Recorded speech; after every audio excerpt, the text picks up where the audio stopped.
व्यक्ति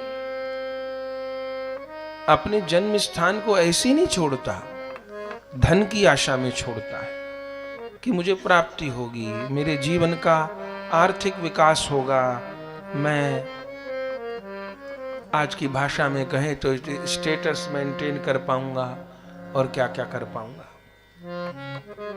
बस यही सब बातें भक्ति मार्ग को लेकर के।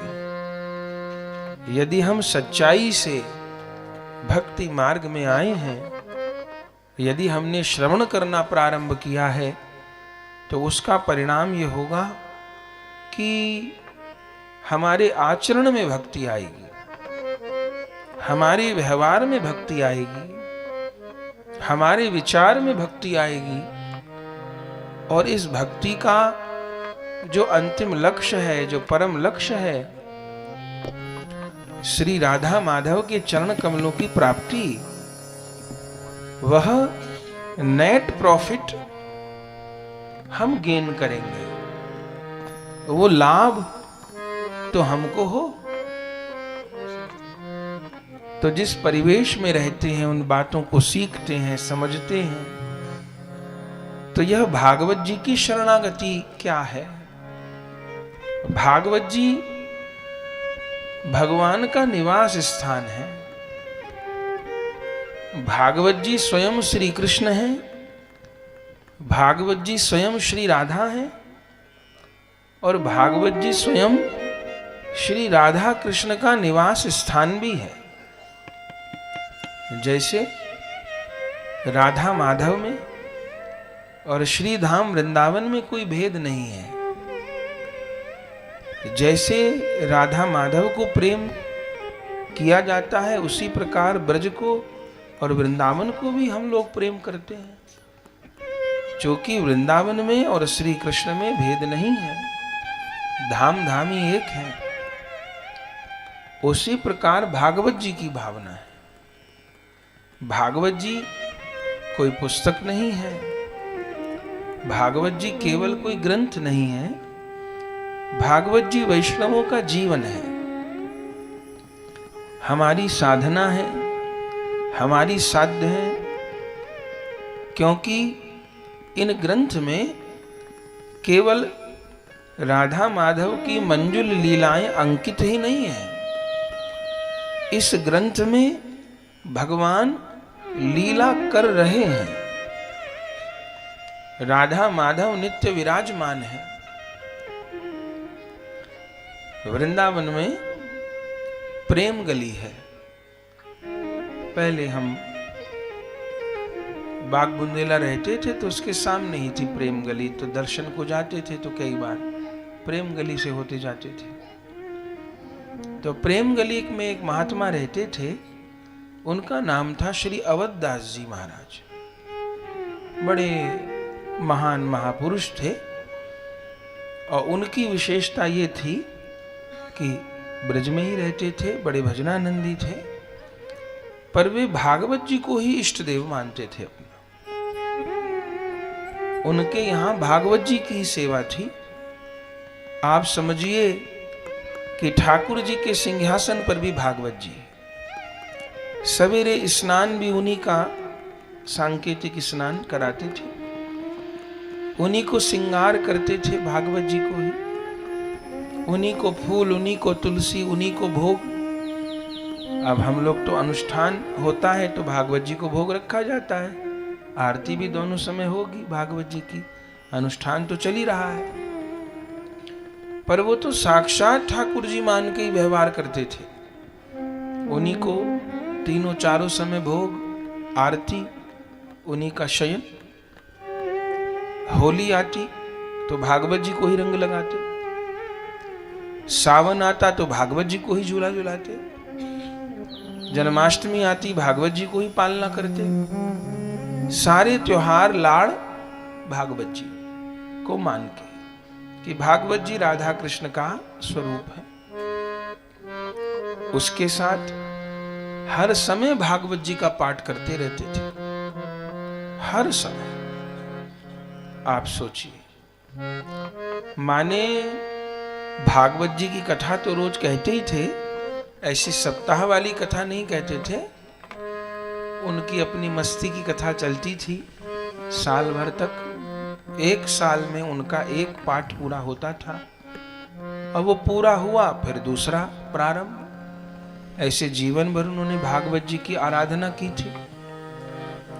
और हर समय उनके पास कोई मिलने आता उनसे, जैसे आसपास के ब्रजवासी आ जाते हैं, अपनी कोई उसको बात कहनी होती, उसको बात कहने का मौका न मिलता, उसको भागवत जी सुनानी शुरू कर देते। जहां श्लोक पे होते वहीं की व्याख्या शुरू कर देते।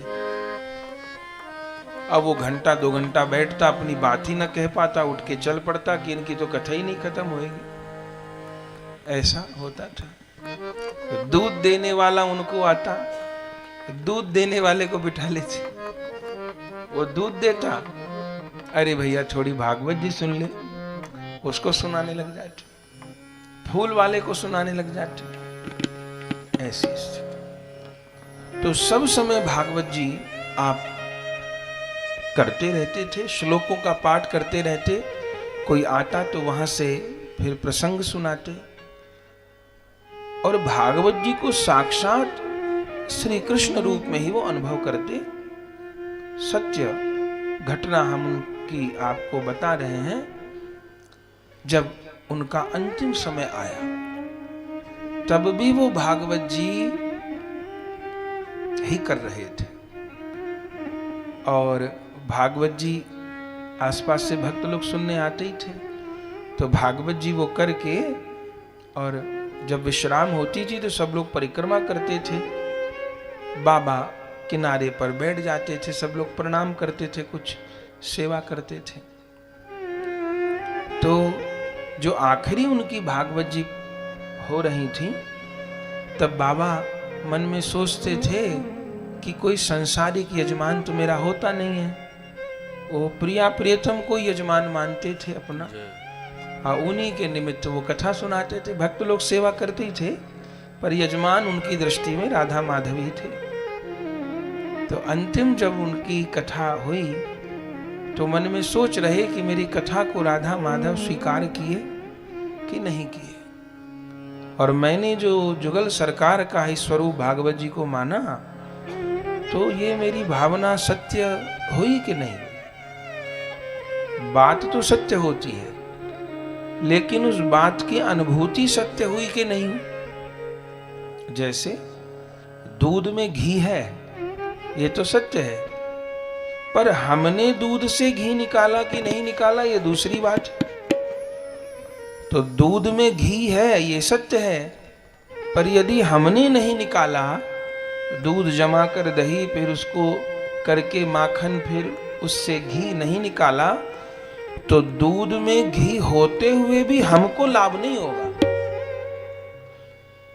ये सत्य हमने जान भी लिया कि दूध में घी है, लेकिन हमने दूध से घी पृथक नहीं किया और उसको ग्रहण नहीं किया, तो हमको केवल जानने भर से पोषण नहीं मिल जाएगा।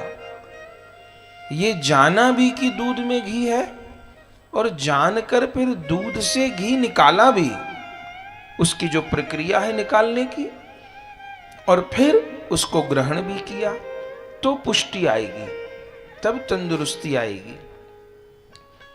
ऐसे ग्रंथ में जो लिखा है वह परम सत्य है, लेकिन उसको ग्रहण करने पर फिर जो भागवत जी के पात्रों के साथ सत्य हुआ, वो हमारे साथ भी होगा,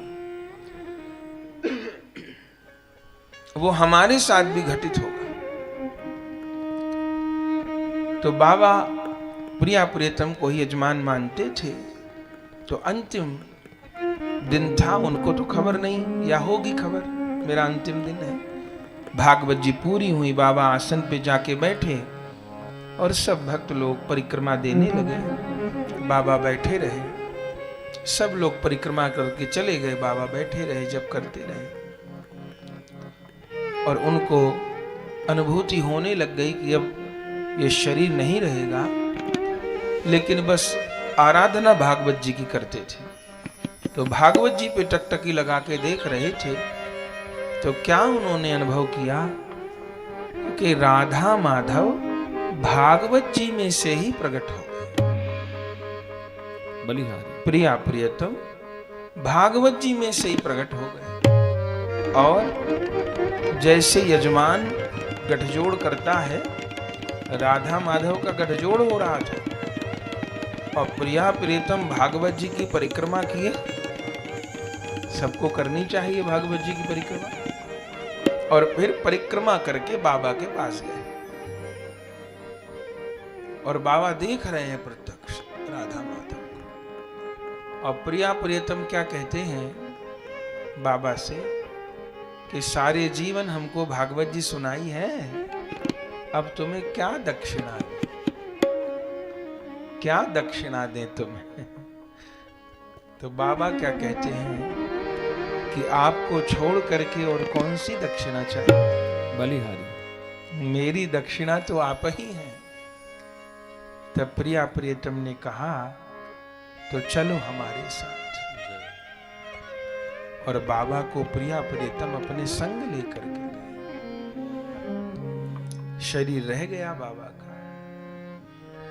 तो भागवत जी तो राधा माधव का स्वरूप भी है और उनका निवास स्थान भी है। इसलिए अपने यहाँ जो भागवत जी की भावना है वो इसी प्रकार की है। और इसी नियत से भागवत जी का आश्रय लेने पर वह भागवत जी जो परम फल है, राधा कृष्ण का निर्मल प्रेम, वह प्रदान करती है। यह मार्गशीर्ष मास है, शुक्ल पक्ष का प्रारंभ है और बड़ी सुंदर तिथियां भी इस मास में है। एक तो भगवान की विभूति भी है यह मास। उसमें दो महान उत्सव हैं। 24 तारीख को हमारे दीक्षा गुरुदेव भगवान का जन्मदिन है, वो भी इसी कथा में है 24 नवंबर को। और 25 नवंबर को अघन शुक्ल पंचमी है, तो उस दिन बांके बिहारी जी का प्राकट्य उत्सव है और भगवान सीताराम के विवाह की तिथि है। तो उन उत्सवों का भी सुख हम लोग प्राप्त करेंगे। तो यह अनुपम अवसर हम सबको प्राप्त हो रहा है। माथुर परिवार इसमें सौभाग्य प्राप्त कर रहे हैं, सेवा का, मनोरथ का, यजमानत्व का। और हम लोग भागवत जी की शरण ग्रहण करने के लिए समुत्सुक हैं। तो भागवत जी का प्रथम श्लोक का पाठ करते हुए हम सब लोग भागवत जी में प्रवेश करते हैं। सभी लोग पीछे पीछे उच्चारण करें। सच्चिदानंद रूपाय सच्चिदानंद रूपाय विश्वोत्पत्त्यादि हेतवे विश्वोत्पत्त्यादि हेतवे तापत्रय विनाशाय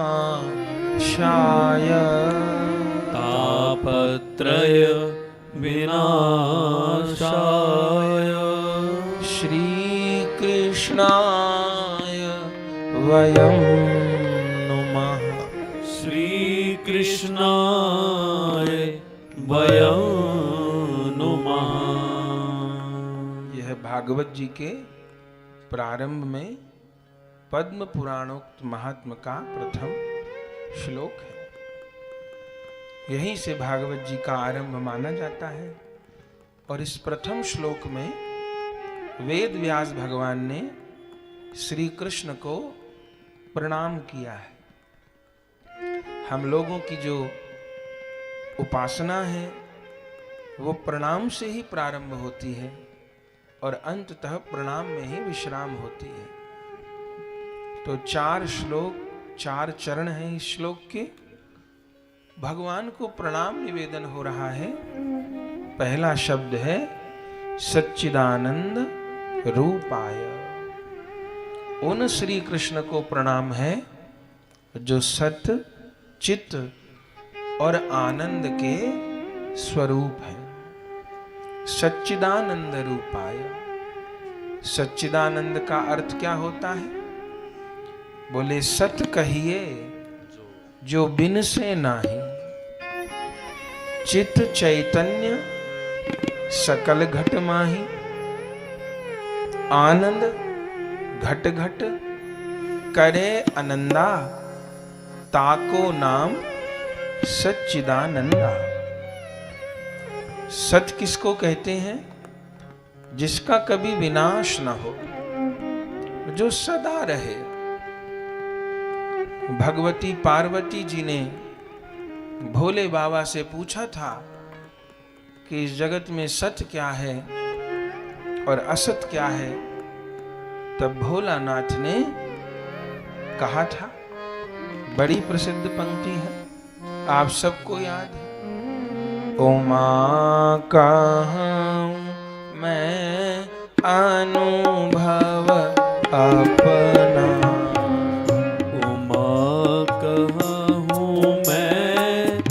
अनुभव अपना। उमा कहूं मैं अनुभव अपना, उमा कहूं मैं अनुभव अपना। सत हरि भजन जगत सब सपना, सत हरि भजन जगत सब सपना। देह धरे कर यह फल भाई, देह धरे कर यह फल भाई। देह धरे कर यह फल भाई, देह धरे कर यह फल भाई। भजिया राम सब काम बिहाई, भजिए राम सब काम बिहाई। भजिया राम सब काम बिहाई, भजिए राम सब काम बिहाई। राम ही सिमरिए गाइए राम, राम ही सिमरिए गाइए राम ही। संतत सुनिय राम गुण ग्राम, संतत सुनिए राम गुण ग्राम ही। राम ही केवल प्रेम पियारा, राम ही केवल प्रेम प्यारा। जानी लेहु जो जान निहारा, जान ले जो जान निहारा। ताहि भजहु मन तज कुटिलाई, ताहि भजहु मन तज कुटिलाई। राम भजे गति केहि नहीं पाई, राम भजे गति केहि नहीं पाई। राम भजे गति केहि नहीं पाई, राम भजे गति केहि नहीं पाई। उमा कहूं मैं अनुभव अपना, उमा कहूं मैं अनुभव अपना। सत हरि भजन जगत सब सपना, सत हरि भजन जगत सब सपना। उमा कहूं मैं, उमा कहूं मैं, उमा कहूं मैं अनुभव अपना। दीनानाथ कहते हैं, मैं अपना अनुभव बताता हूं। एक तो सुनी हुई बातें होती हैं, तो सुनी हुई बातें हम लोग दूसरे से सुन के और दूसरे को सुना देते हैं। कुछ जीवन के अनुभव होते हैं, और अनुभव भी सामान्य व्यक्ति का नहीं है। शिव तो ईश्वर है, शिव का अनुभव है, वो जगत गुरु का अनुभव है जो कैलाश पर बैठे हैं। वो कहते हैं, उमा कहूं मैं अनुभव अपना, सत हरि भजन जगत सब सपना। ये हरि की स्मृति में, हरि के भजन में, हरि के नाम में, हरि की कथा में अपना जो समय व्यय हो रहा है, यही सार्थक है, ये सत्य है, सच हरि भजन। और उसके अलावा हम आप जिस दौड़ भाग में लगे हैं, वो दौड़ भाग तो है, लेकिन स्वप्न की तरह है। जैसे स्वप्न में व्यक्ति 100 मील की यात्रा कर ले,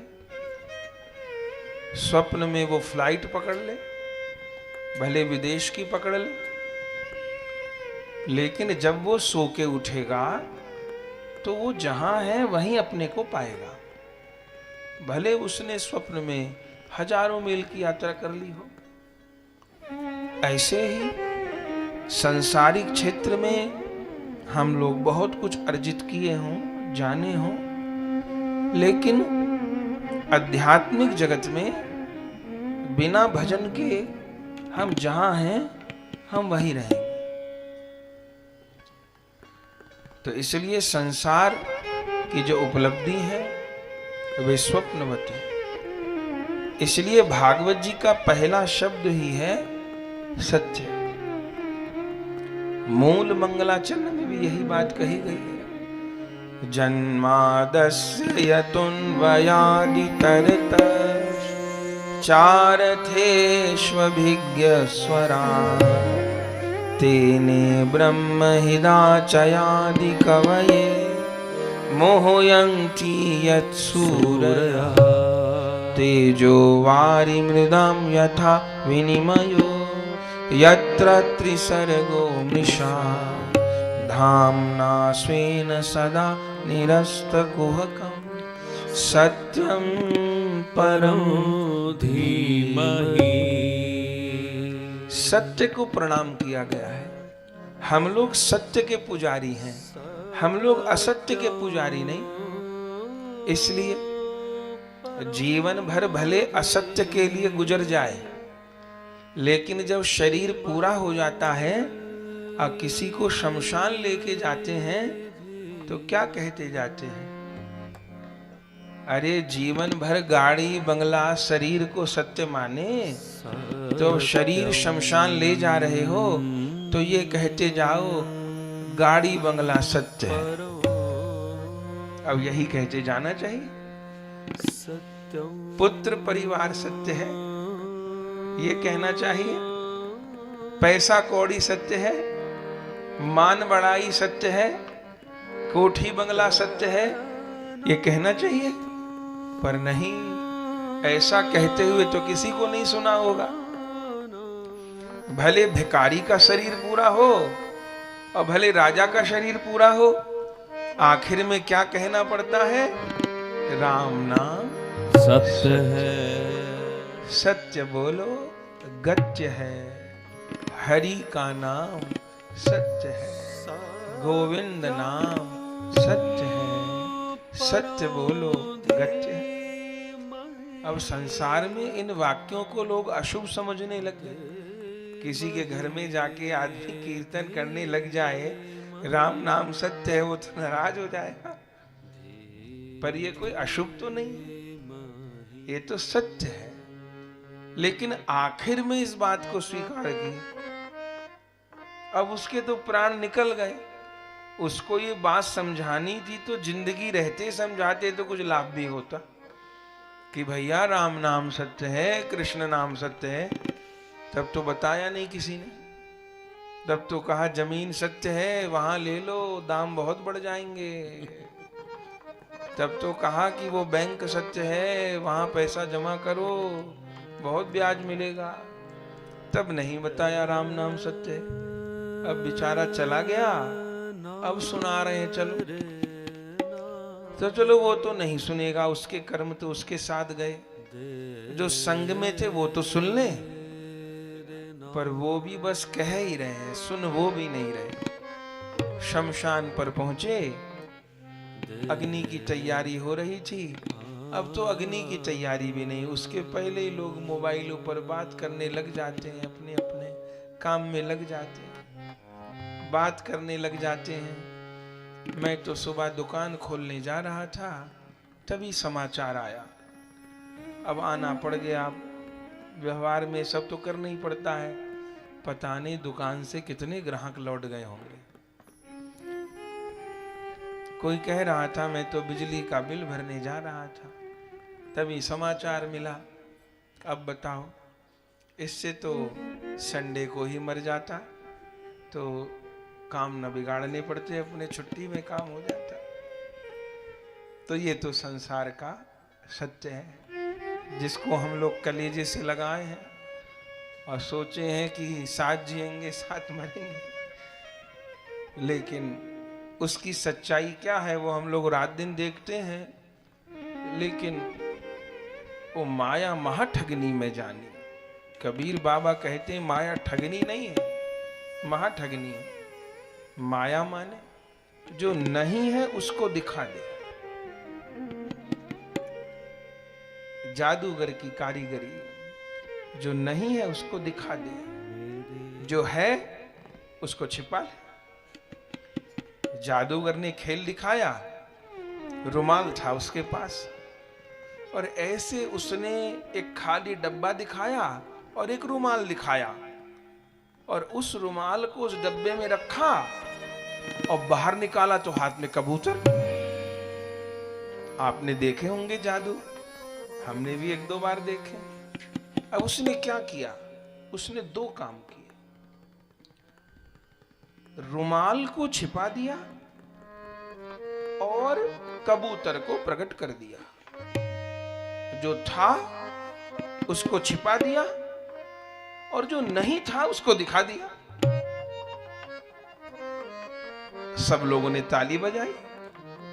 लोग बड़ी बड़ी टिकट खरीद के, पैसा खरीद के उसको देखने जाते हैं। कहते हैं भाई क्या बात, कितने बड़े बड़े जादूगर हैं, ऐसे ऐसे कि बड़े बड़े लोग अचंभे में पड़ जाएं। ऐसे ऐसे आज भी, कोई 100 साल पहले की आज भी ऐसे जादूगर हैं, ऐसे ऐसे जादू दिखा दे कि बड़े बड़े अचंभा करें। लेकिन ये तो बात है कि वो जो कुछ दिखा रहा है वो सत्य नहीं है। अपने शागिर्द का सिर काट दिया, खून निकल रहा है, लेकिन वो मरा नहीं। थोड़ी देर बाद वो आ गया बाहर। यही तो जादू है। जो था उसको छिपा दिया, जो नहीं था उसको दिखा दिया। तो ये तो छोटे मोटे जादूगरों की बात है, देख के दांत तले उंगली हम लोग दबा देते हैं। बड़े बड़े शो होते हैं, लाखों लाखों खर्च करके लोग जाते हैं, पर वो सबसे बड़ा जादूगर तो वो कन्हैया है, और तो सब मरणशील जादूगर हैं। इसलिए ब्रज में कीर्तन गाया जाता है, ओरे जादूगर श्याम तू बड़ोई जादूगर। ओरे जादूगर श्याम तू बड़ोई जादूगर। ओरे जादूगर श्याम तू बड़ोई जादूगर। ओरे जादूगर श्याम तू बड़ोई जादूगर। तूने लूट लिए बड़े बड़े न के घर। तूने लूट लिए बड़े बड़े न के घर। तैने मोह लिए उमारा माहू के उर। तूने मोह लिए उमारा माहू के उर। ओरे जादूगर, ओरे जादूगर,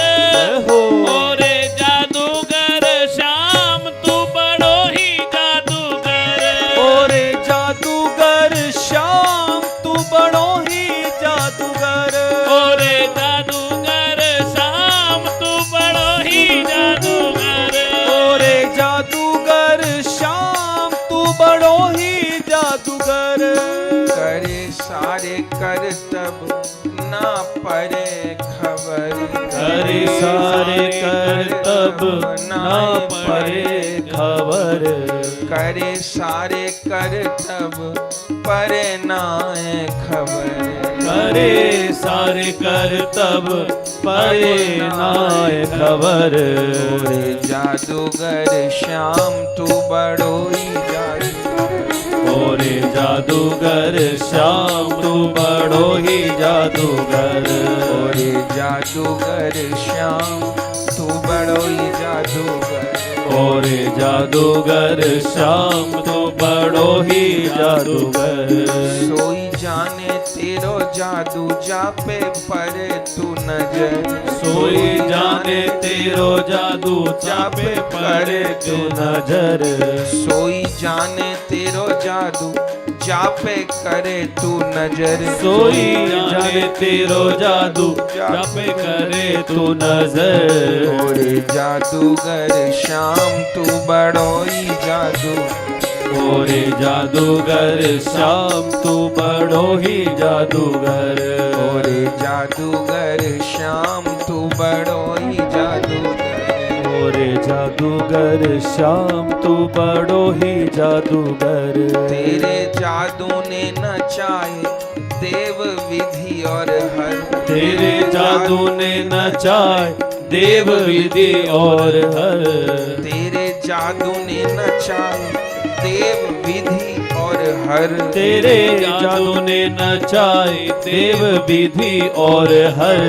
ओरे जादूगर श्याम तू बड़ो ही जादू, ओरे जादूगर श्याम तू बड़ो ही जादूगर, ओरे जादूगर श्याम तू बड़ो ही जादूगर, ओरे जादूगर श्याम तू बड़ो ही जादूगर। मुँह पे कर दे जादू मेरो मन ले हर, मुँह पे कर दे जादू मेरो मन ले हर, मुँह पे कर दे जादू मेरो मन ले हर, मुँह पे कर दे जादू मेरो मन ले हर।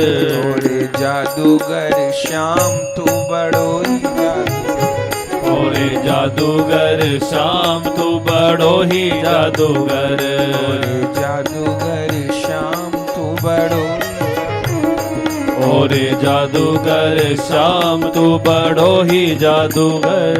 क्या कहना, तो जादू की तो बड़ी दुनिया में चर्चा होती है, वो माया बड़ी जादूगरनी है। और कौन जादूगरनी, कौन जादूगर की जादूगरनी है?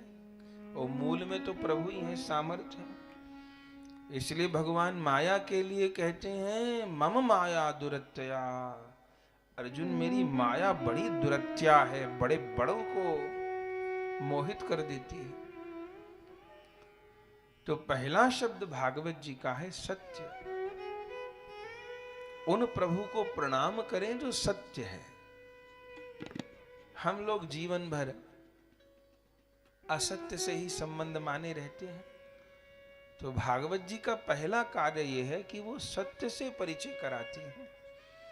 हमसे कोई पूछे हम कौन हैं, हम आपसे पूछें आप अपने विषय में बताएं, तो आप क्या बताएंगे? नाम बताएंगे अपना, अपने पिता का नाम बता देंगे, अपना जन्म स्थान बता देंगे, अपना कुलगोत बता देंगे, अपने परिवार के बारे में बता देंगे, अपनी नौकरी, अपनी डिग्री, एजुकेशन, यही सब तो बताएंगे। लेकिन ये सब तो बिछुड़ जाएगा ना। जितना भी परिचय बताएंगे हम या आप अपने शरीर का, वो सब तो बिछुड़ जाएगा। पर दुनिया में ऐसा कौन है जिससे पूछा जाए कि तुम कौन हो, और वो ये कहे कि मैं श्री कृष्ण का दास हूं? ऐसा तो फिर बिरला है। भागवत जी तो यही परिचय जीव का देने वाली। इसलिए पहला शब्द ही है सत। सत से तात्पर्य है अब सत को जानिए और उस सत को ही पा लीजिए। होगा क्या? ये असत तो हाथ से फिसल ही जाएगा। हम लोग कितना भी जोर से पकड़ के रखें, जिसके पास थोड़ा है उसका थोड़ा फिसलेगा, और जिसके पास ज्यादा है उसका ज्यादा फिसलेगा। तो असत्य से तो वंचित होना ही पड़ेगा, वो तो हाथ में रह ही नहीं पाएगा। लेकिन सत्य से परिचय है, सत्य से संबंध है, तो असत्य तो छूटेगा। पर यदि सत्य को हमने पकड़ा है, ग्रहण कर लिया है, तो वो सत्य हमारा साथ दे देगा। लेकिन सत्य को ग्रहण ही नहीं किए, सत्य को जाने ही नहीं, तो असत्य तो एक समय के बाद हमको त्याग ही देगा, उसमें हम कुछ भी नहीं कर पाएंगे, और सत्य को हम पकड़े नहीं। लोग बहाव में गंगा जी में स्नान करते हैं तो चैन पकड़े रहते, तो स्नान तो करना है, लेकिन बहाव इतना तेज, ऋषिकेश में कथा होती है कि पांव उखड़ जाते हैं। कई बार जल बहुत नहीं होता, लेकिन बहाव इतना कि पांव जमते नहीं, इतना तेज बहाव होता है। यहां से चैन पकड़ के नहाते हैं और 20 कदम आगे चले जाते हैं नहाते नहाते, ऐसा थपेड़ा लगता है जल का। तो क्या करें, नहाना भी तो जरूरी है, लेकिन चैन छोड़ के नहाएंगे क्या, तब तो अंतिम स्नान हो जाएगा। तो नहाना भी है, पर चैन पकड़ के नहा लीजिए, समझदारी से स्नान करके बाहर आ जाए, फिर अपना पूजा पाठ जो भी कार्य है वो करें। बस यही भागवत जी का संदेश है कि सत्य रूपी उस डोरी को, उस रस्सी को, उस चैन को पकड़ करके असत्य का निर्वाह कर ले। ये भले जगत असत्य हो, अभी सुना, लेकिन व्यवहार तो करना ही पड़ेगा, सभी को करना पड़ता है। भक्त महापुरुष आते हैं तो उनको भी सब व्यवहार करना ही पड़ता है, पर अंतर इतना है, वो सत्य को पकड़ करके असत्य जगत में व्यवहार करते हैं, और हम लोग असत्य जगत को ही पकड़ के असत्य में ही व्यवहार करते रहते हैं, और आखिर में फिर उसी सागर में डूब करके समाप्त हो जाते हैं। इसलिए भागवत जी कहती हैं, सच्चिदानंद रूपाय। सत्य रूप कौन है, आनंद रूप कौन है? श्री कृष्ण। और विश्वोत्पत्त्यादि हेतवे,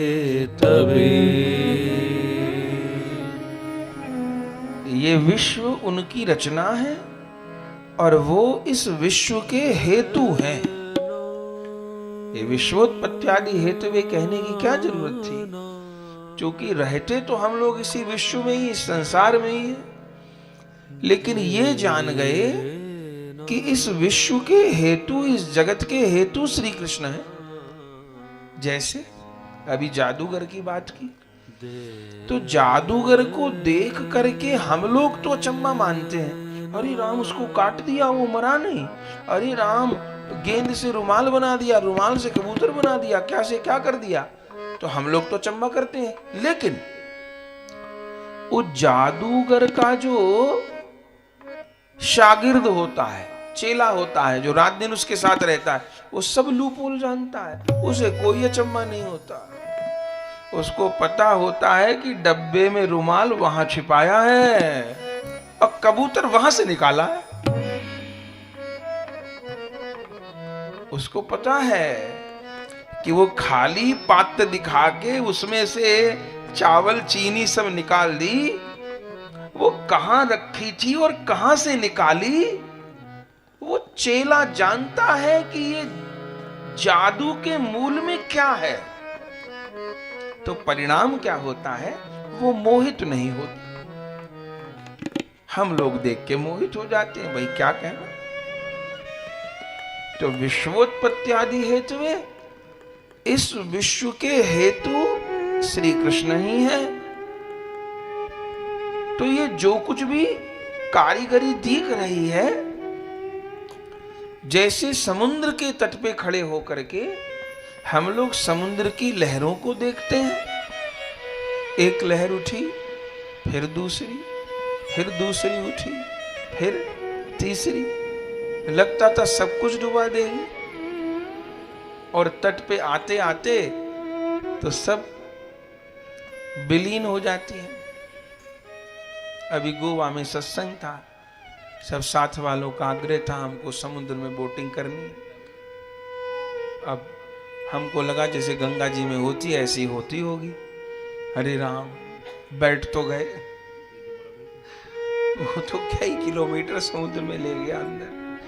हे भगवान, चारों ओर अथाह जल ही जल दिखे। अब वो बोट भी विचित्र थी, वो जल से कोई हमको लगता है 1.5 फुट ऊपर होगी वो जल से। अब वो लहर लगे उस नौका को और सर तक पानी आ, अब नमक का पानी। और अब वो चलाए ऐसे सागर में बोट जैसे कोई लोग सड़क पर बाइक चलाते हैं धुआंधार, वो चलती ऐसे होती होगी, हमको तो खबर नहीं थी। अरे राम, नमक का पानी सिर तक आए। अब वहां से उतर के आदमी कहीं जा भी नहीं सकता। उससे पूछा कितना जल होगा, बोले महाराज होगा कोई 150-200 फीट। हमने कहा ठीक है, बैठे ही रहो अंदर। अपार जल वहां चारों ओर, लेकिन अब कोई समझे तो उससे भी समझ ले सकता है। तो यही भावना की है कि ऐसे ही भवसागर है, ऐसे ही भवसागर है और नाम ही नौका है, अथवा ये संसार ही अपार भवसागर है और नमक का पानी मीठा पानी तो था नहीं। कई लोगों ने वीडियो देखी, बोले महाराज जी आपको देख के लग रहा था कि आपको डर लग रहा है। डर वर नहीं लग रहा था, वो जो नमक का पानी बार बार सिर पे आंख पे आ रहा था तो उससे थोड़ी जलन तो हो जाती है। उसने बताया भी नहीं कि ऐसे लहर के थपेड़ा लगेंगे, माने लहर तो टकराती थी बोट से और वो छलक के पूरा पानी सिर तक आता था, आंख में सिर पे सब जगह। और सब वैष्णव लोग तो आनंद ही करते रहे, लेकिन समझ में यही बात आई कि ऐसा ही वो अपार भवसागर है, था नहीं।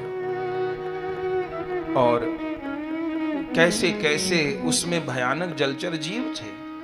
उस बोट वाले ने दिखाया कि कितनी कितनी भयानक मछलियां होती हैं जो कि जहाजों को पलट दें। ऐसी ऐसी भयानक जीव, मगर समुद्र में तो अथाह है सब कुछ है, पर लोगों को समझ रहती है कि कहाँ मछली है कहाँ नहीं है, उस प्रकार से चलाते हैं। तो ऐसा ही भवसागर है, उसमें अपार मच्छ हैं, मत्स्य हैं जो डुबो दें, लेकिन कैसे बचे जीव। तो हमने देखा कि अब वहां तो जाकर के आदमी का कुछ वो न रहे, पर कौन चीज उस सागर में घुमा रही थी, तैरा रही थी। तो 2 चीज थी, एक नौका थी और एक नाविक था। कोई हमको कह देता लो महाराज बोट आप घूम आओ, तो हम लोग तो कहां घूम आते। नाविक की भी बहुत बड़ी भूमिका थी। वो कैसे चला रहा था, वो नौका ऐसे चलाता था कि लहरों के समानांतर चलता था, लहरों के आड़े नहीं चलता था। लहर से आड़ा चले तो नौका ही डूब जाए अंदर, ऐसे चलाता था, समानांतर चलता था। नौका ऐसे ऐसे तो होती थी लेकिन अंदर नहीं जाती थी जल में, समानांतर चलाता था, जो कि लहर की चोट सीधी न लगे। एक एक चीज को हम देख रहे थे, समझ रहे थे, लेकिन स्मरण प्रभु का ही कर रहे थे कि नाम वाली नौका जीव को ऐसे ही भवसागर से बचाती। सीधी लहर लगे तो एक लहर ही डुबो देगी नौका को, लेकिन दोनों की योग्यता है। नौका ने जल के ऊपर रखा और नाविक ने उस नौका को डूबने नहीं दिया। कितनी कुशलता से अपार सागर की। वो तो कह रहा था महाराज हमको 3 बीच दिखाने हैं, 5 बीच दिखाने। हमने कहा देख लिए बीच बीच भैया, अब लौटा ले चल बस। वो लोग पूरा पैकेज होता है ना उनका, बोले इतने बीच दिखाने हैं। कहा बस देख लिए भैया, ले चल, मुझे ये बीच नहीं देखना, मुझे यमुना जी का बीच देखना है, मुझे खारे पानी का बीच क्या है देखना, मुझे तो यमुना जी का तट देखना। लेकिन बात समझ में यही आई कि ये जगत ही नमक का सागर है और नाम ही नौका है और सदगुरुदेव ही उस नौका के कुशल खेवैया है। उस समुद्र से तो हमारा प्रयोजन नहीं, पर जीव को भव समुद्र में तो गिरना पड़ता है। उस समुद्र में तो घूम आए हम लोग 2-4-5 हजार खर्च करके, लेकिन वहां तो पैसे से काम चलेगा नहीं। भवसागर लांघने में तो वहां तो 2 चीज चाहिए।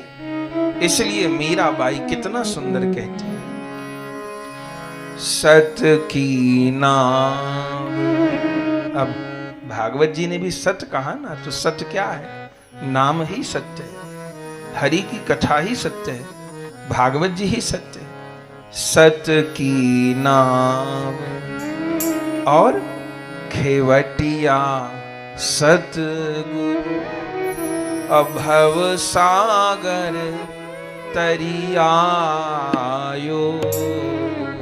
सत की नाम खेवटिया सद्गुरु, भव सागर तरियायो। सत की नाव है, नाम की नाव है। गोस्वामी जी इसको कैसे कहते हैं? बोले भव सागर चह पार जो पावा, राम कथा ता कह दृढ़ नावा। भव सागर चह पार जो पावा, राम कथा ता कह दृढ़ नावा। मीराबाई जी नाम को नौका बताती हैं, गोस्वामी जी राम कथा को नौका बताते हैं। बात एक ही है, कथा में भी भगवान नाम ही तो लिखा है ना। तो 2 वस्तु हैं, एक नौका है और एक खेवैया है। ये ना हो तो फिर आदमी जल में भी डूब के मर जाएगा और तैरने की कोशिश करे तो कोई मगरमच्छ पैर पकड़ लेगा। इतने हिंसक जीव हैं, वो मार डालेंगे। तो केवल नौका और खेवैया। तो हम लोग जीवन में उस नाम रूपी नौका और सद्गुरु रूप खेवैया का आश्रय ग्रहण कर पाए कि नहीं कर पाए? विश्वोत्पत्ति आदि हेतु है। तो इसके विश्व के जो मूल कारण है वह श्री कृष्ण है। विश्वोत्पत्ति आदि हेतु और तापत्रय विनाशाय। उसमें तो थोड़ी ही वीडियो दिखाई गई, उसमें तो बहुत समय लगा, घंटा भर लग गया होगा, थोड़ा ही दिखाए। आश्रम से छोटे बालक भी थे साथ में, अब उन लोग को डर लगने लग गया। पहले तो हल्ला कर रहे थे कि समुद्र में घूमना है, और फिर बेचारे रोने जैसा मुंह हो गया। क्या करें, सब कीर्तन करो और क्या करें। तो सब लोग फिर हरिनाम करने लग गए, गौर हरि बोल करने लग गए। फिर तो प्रसन्न हो गए थोड़ी देर में। तो हमको लगा कि नाम ही उपाय है, दूसरा और कोई उपाय नहीं है। ये तो एक सांसारिक चर्चा है, पर ऐसा दृश्य हम सबको जीवन में कभी न कभी देखना ही है। हम सबको ऐसे थपेड़े खाने ही है कभी न कभी। तो नाम की नौका, सद्गुरु रूप खेवैया, वही कुशल नाविक है। सब जगह से बचा के निकाल के हमको ले जाएगा ठिकाने में। और न तो पुनरपि जननम पुनरपि मरणम, जाने कितने जन्म हो गए, जाने कितनी बार मर गए, खबर नहीं। तो तापत्रय विनाशाय, भागवत जी कहती हैं श्री कृष्णाय वयम नमः। हम उन श्री कृष्ण को प्रणाम करते हैं। तो ठाकुर जी को प्रणाम किया और फिर सूत जी और शौनक जी के संवाद से भागवत जी का आरंभ हुआ। भागवत जी में 3 संवाद हैं। सूत जी शौनक जी को कथा सुना रहे हैं श्री नैमिषारण्य में। श्री मैत्रेय जी विदुर जी को कथा सुना रहे हैं हरिद्वार में। और श्री सुखदेव जी परीक्षित जी को कथा सुना रहे हैं शुक तीर्थ में। ये 3 संवाद है और इन 3 संवादों का एक क्रम भी है। इसलिए आप भागवत जी में देखेंगे प्रारंभ होता है सूत जी शौनक जी के संवाद से, फिर संवाद आगे बढ़ता है तो मैत्रेय विदुर जी का संवाद, और फिर संवाद की जो परिणति है, जो सर्वोत्कर्ष है, वो है सुखदेव जी और परीक्षित जी का संवाद। इसलिए भागवत जी के आखिर में शौनक जी को भागवत जी सुन के क्या प्राप्त हुआ उसकी चर्चा नहीं होती है, या विदुर जी की चर्चा भी संक्षिप्त ही है, फिर महाभारत आदि ग्रंथों में अधिक है। लेकिन परीक्षित जी की प्राप्ति का पूरा वर्णन है, क्योंकि शौनक जी भागवत जी श्रवण के बाद भी बहुत कुछ सुनते ही हैं। विदुर जी भी मैत्रेय जी से भागवत जी ग्रहण करने के बाद भी हस्तिनापुर जाते ही हैं, और फिर धृतराष्ट्र गंधारी को लेके भी आते ही हैं, और फिर उसके बाद काष्ठ संन्यास भी ग्रहण करते हैं, और अंततः उनका तेज युधिष्ठिर जी में विलय हो जाता है।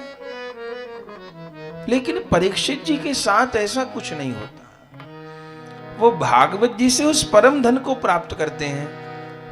वो भागवत जी सुनने बैठते हैं और 7 दिन बाद आसन से वो सीधा श्री गोलोक में ही प्रविष्ट होते। वो कहीं नहीं जाते, फिर वो कहीं नहीं घूमते, वो सीधे सीधे नित्य लीला में ही प्रविष्ट होते हैं।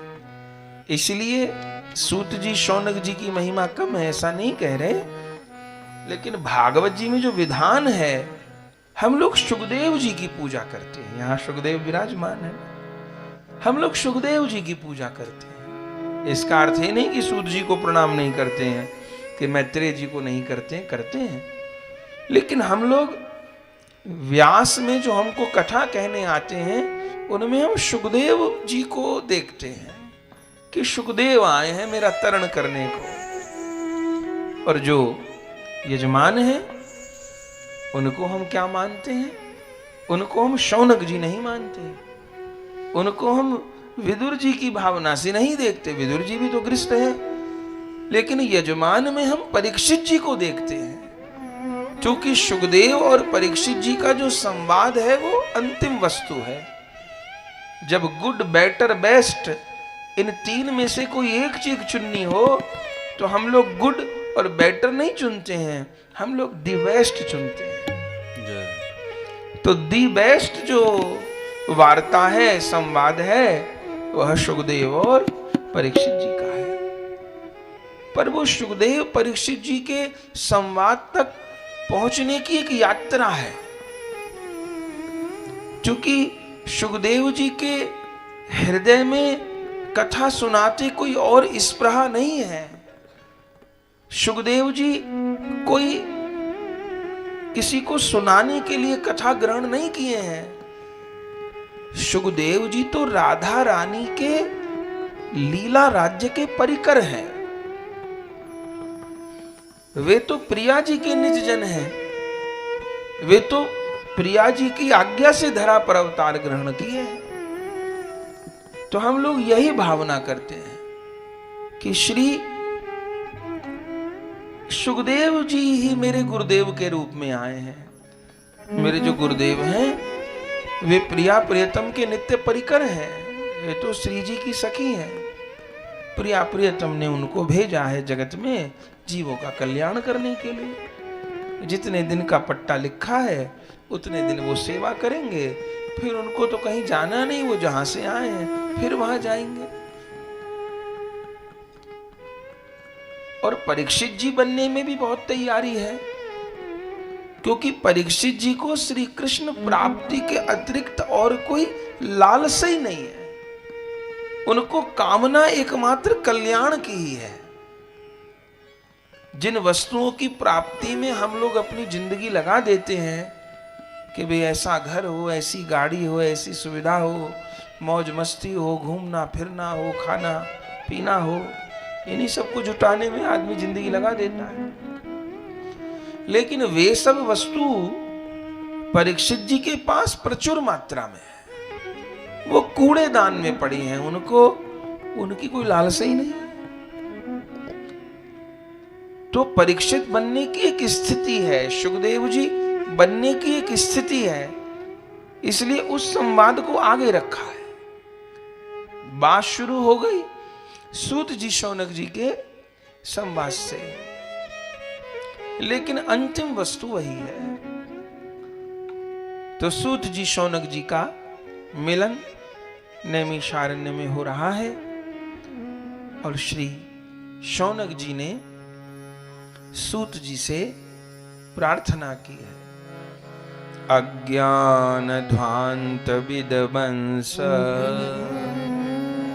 कोटि सूर्य समप्रभा सूतख्याहि कथासारम मम कर्ण रसायनौ श्रेयसां यद्भवच्छ्रेय पावनानां च पावनम् कृष्ण प्राप्ति करम शाश्वत साधनं तदवदाधुना चिंतामणि लोक सुखम सुरद्रु स्वर्ग संपदा प्रयच्छति गुरु प्रीतो वैकुंठ प्रियोगी दुर्लभम्। श्री शौनक जी ने प्रार्थना की है, हे गुरुदेव, हमारे हृदय में अज्ञान का अंधकार है और आपकी वाणी सूर्य के जैसी है। ये जो आदित्य है, सूर्य है, ये बाहर का अंधकार दूर करते हैं, लेकिन फिर दिन छिपता है तो फिर अंधेरा हो जाता है। तो ये बाहर के सूर्य की उपयोगिता बहुत है, हम तो नारायण मान के इनको प्रणाम करते हैं, लेकिन ये सूर्य कुछ देर के लिए अंधकार दूर करते हैं, लेकिन फिर अंधेरा हो जाता है, फिर उजाला होता है।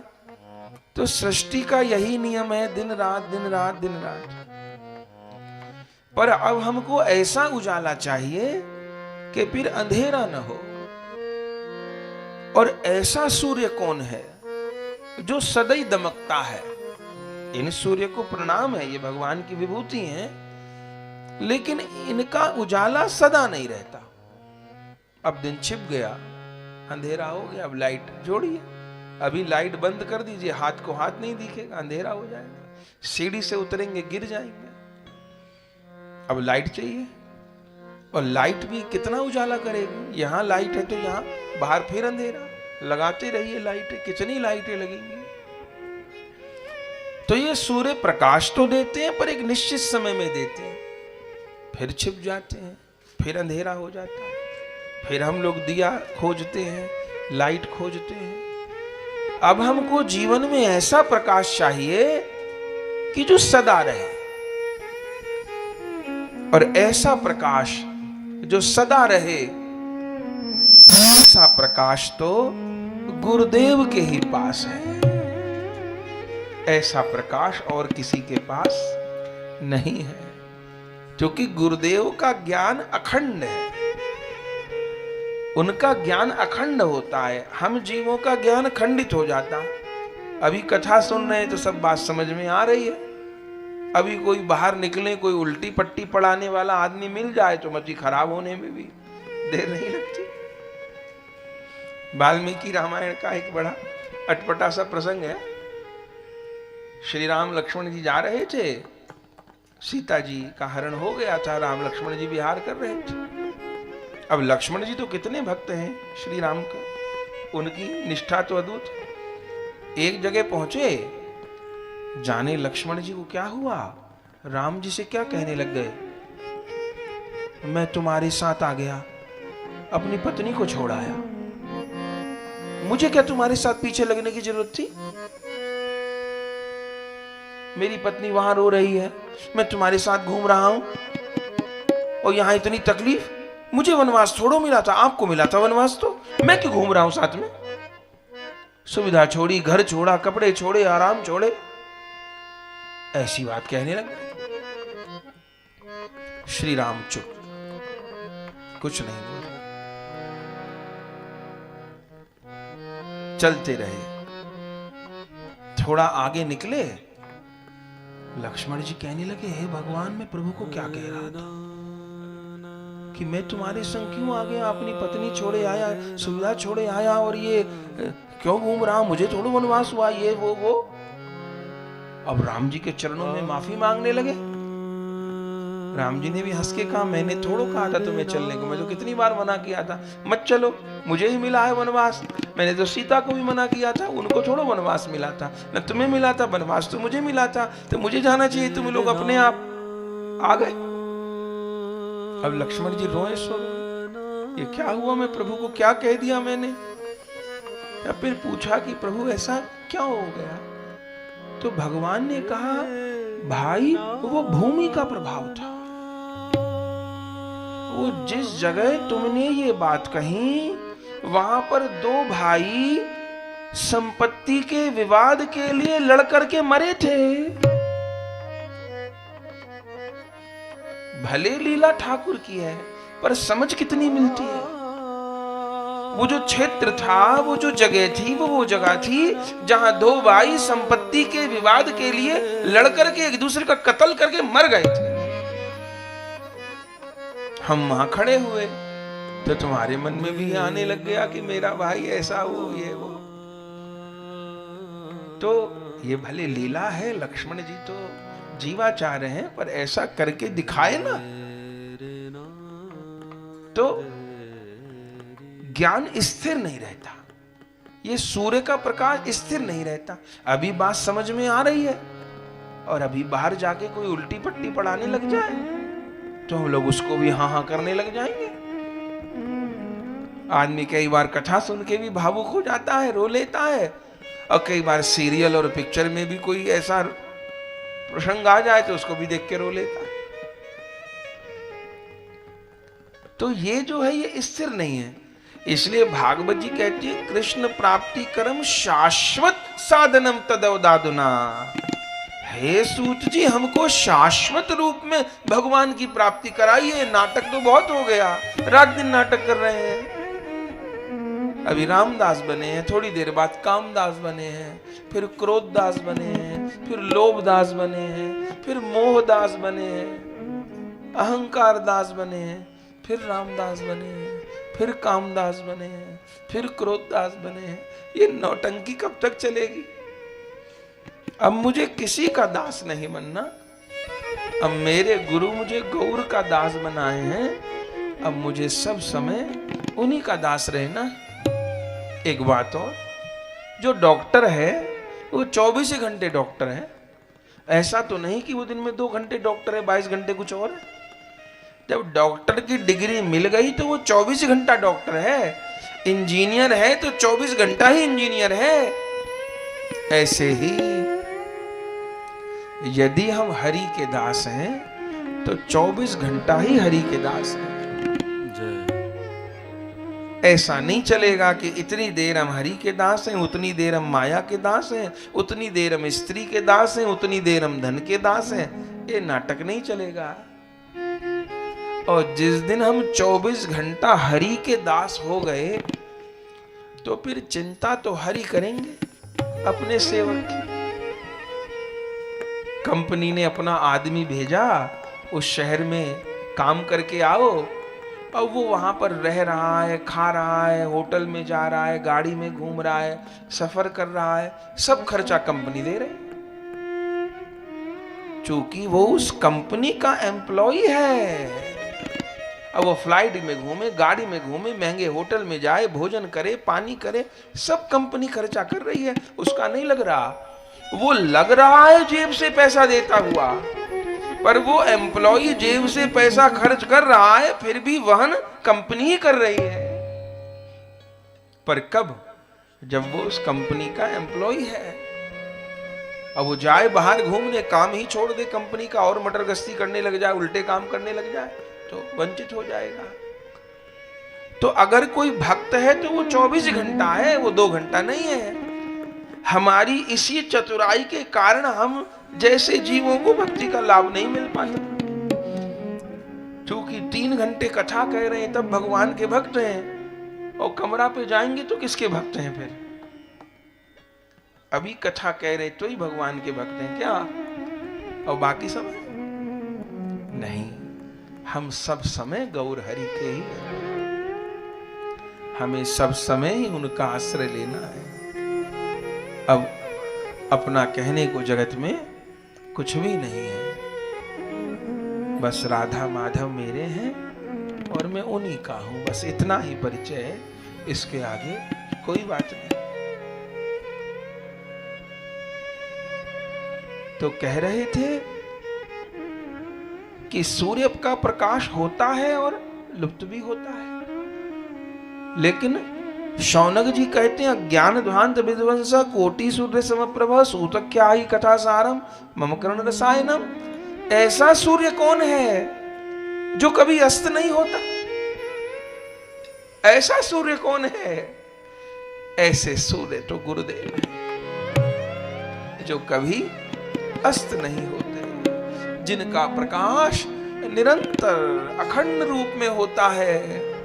वो जीव को जब सजाते हैं तो ऐसा सजाते हैं कि बस फिर वो बहुत अच्छा सजा देते हैं। तो जो गुरुदेव का जो प्रकाश है वह अखंड है, वह निरंतर है।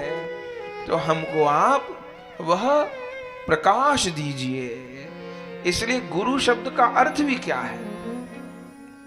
गुरु शब्द का अर्थ ही होता है जो अंधकार से प्रकाश में ले जाए, उसी को गुरु कहते हैं, जो प्रकाश में ले जाए। तो प्रकाश की मांग करी है और कहा है अब हमको सूतख्यायी कथा सारम, कथा का सार सुनाइए। अच्छा, सूत जी ने सारे पुराण सुनाए थे शौनक जी को, ऐसा नहीं, शिव महापुराण सुनाए, सारे पुराण सुनाए, लेकिन अब कहा सूतख्यायी कथा सार। इसका अर्थ ये नहीं हम कह रहे कि ये पुराण छोटा है बड़ा है, सब कुछ अच्छा है, सबको प्रणाम है। किसी ने 12वीं में दाखिला लिया तो उसने 11वीं 10वीं 9वीं छोड़ दी, ऐसी बात नहीं है। वो 9वीं 10वीं 11वीं करके ही 12वीं में पहुंचा है। और दूसरी बात, वो 11वीं पास कर चुका है, इसीलिए तो 12वीं में है ना। और जिसने 11वीं तक पास ही नहीं की वो काहे की 12वीं में? वो 11 कक्षा जो उसने पढ़ी है उन सबका योगदान है 12वीं कक्षा में। लेकिन 12वीं के भीतर तो 10वीं और 11वीं है, पर 10वीं 11वीं के भीतर 12वीं नहीं है, ये भी बात है। तो आखिरी बात यह है कि श्री कृष्ण की भक्ति अंतिम वस्तु है। राधा कृष्ण का जो प्रेम है वो अंतिम वस्तु है। सब कुछ अच्छा है, जिसको जो रुचि हो वो करे, सबको प्रणाम, हर उपासना बहुत अच्छी, सब कुछ बहुत अच्छा। पर राधा कृष्ण का जो वह प्रेम राज्य है वो अंतिम वस्तु है। इसलिए भोलानाथ क्या कहते हैं साहब राधा कृपा कटाक्ष में, अतः परतरम प्राप्यम वैष्णवा नाम न विद्यते। ये शिव के वचन है। शिव कहते हैं इससे अधिक प्राप्त करने योग्य कुछ है ही नहीं। चढ़ते चढ़ते एवरेस्ट की चोटी पे चढ़ गए, अब कहां चढ़ेंगे? शिव कहते हैं अतः परतरम प्राप्यम वैष्णवा नाम न विद्यते। देवी श्री जी के चरण मिल गए तो इससे अधिक प्राप्त करने को अब कुछ नहीं है। धन धन राधिका के चरण, धन धन राधिका के चरण, धन धन राधिका के चरण, धन धन राधिका के चरण।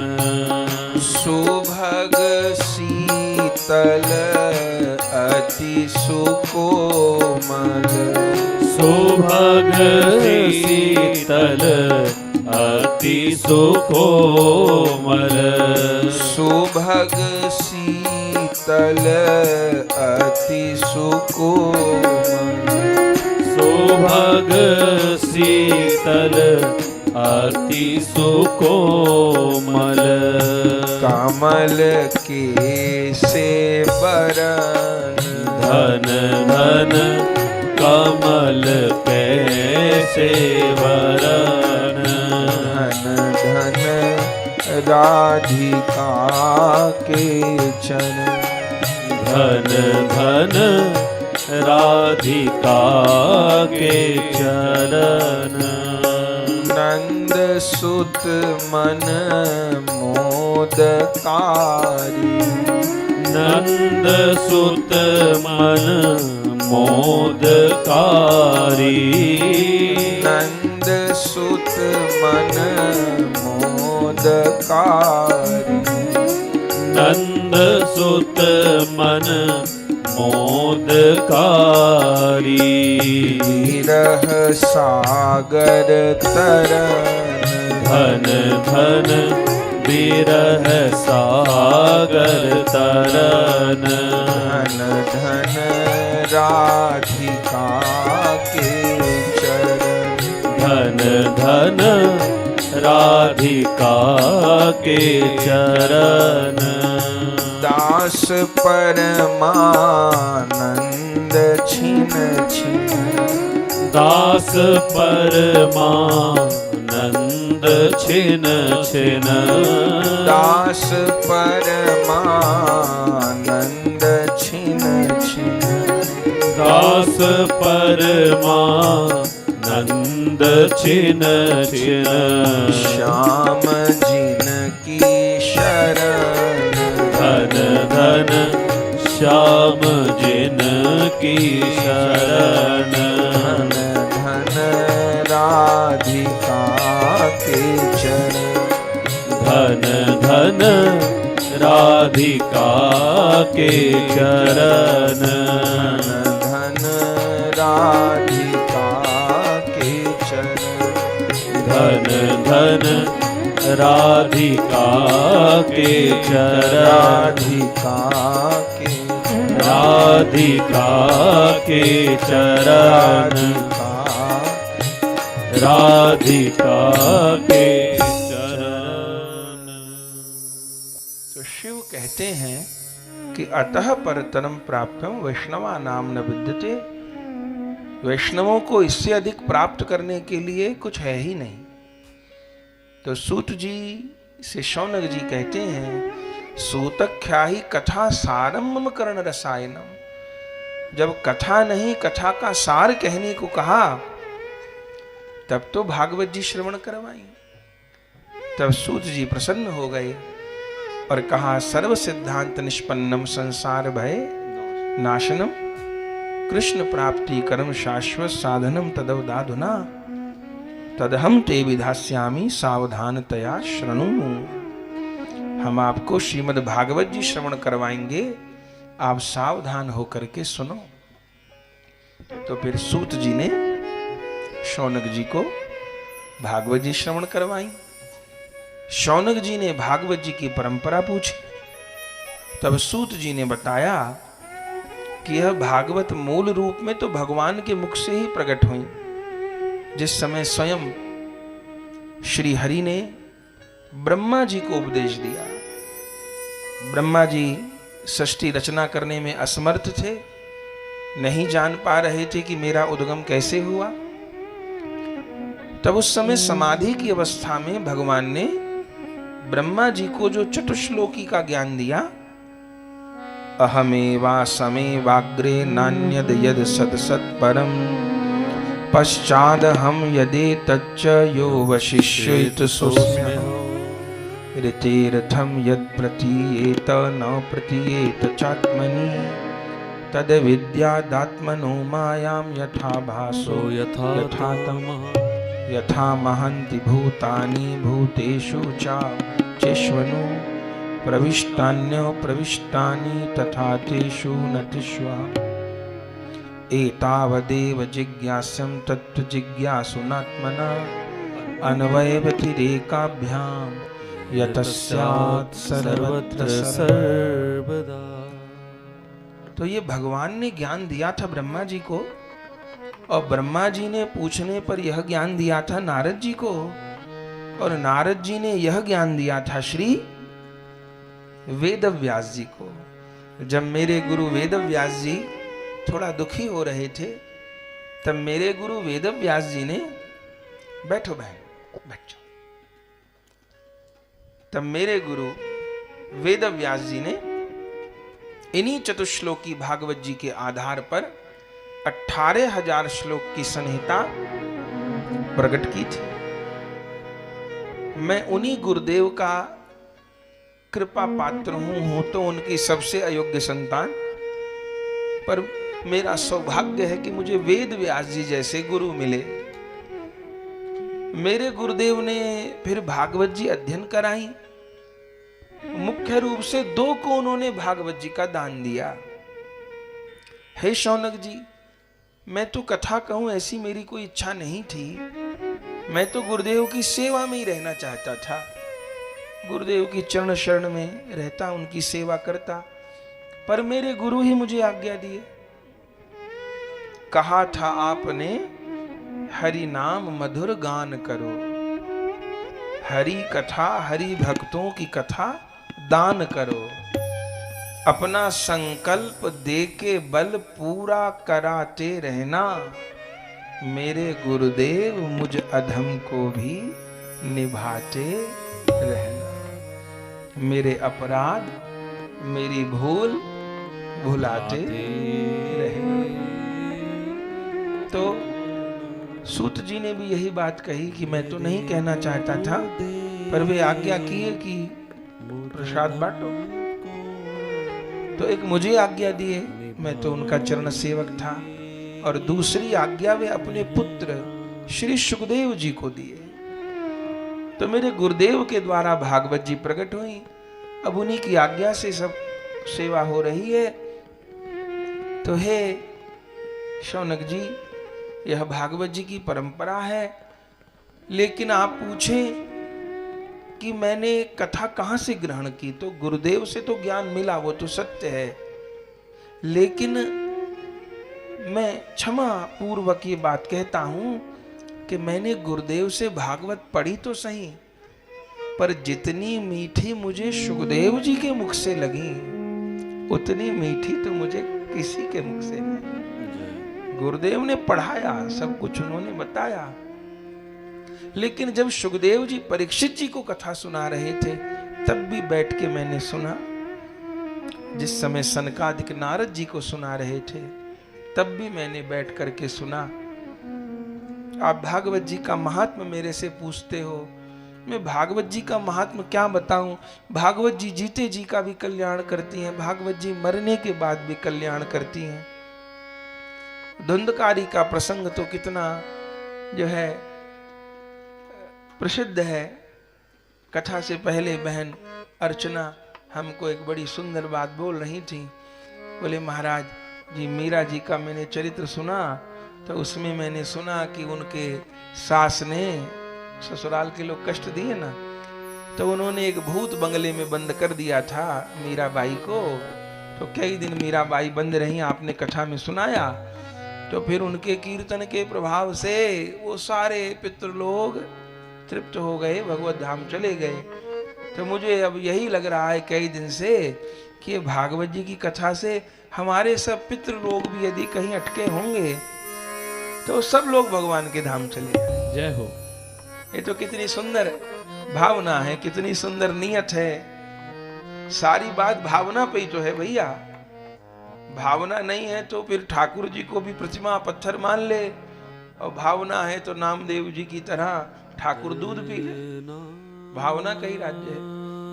तो बोले मीरा जी के मुख से कीर्तन सुन के सब पितृ लोग हो गए, तो मेरी भावना ठीक है, मेरे गुरु भागवत जब कहेंगे तो हमारे सब पितृ लोग तृप्त होकर के भगवान के धाम जाएंगे। चक्कर है जीव का विश्वास ही उस पर कृपा करवाता है।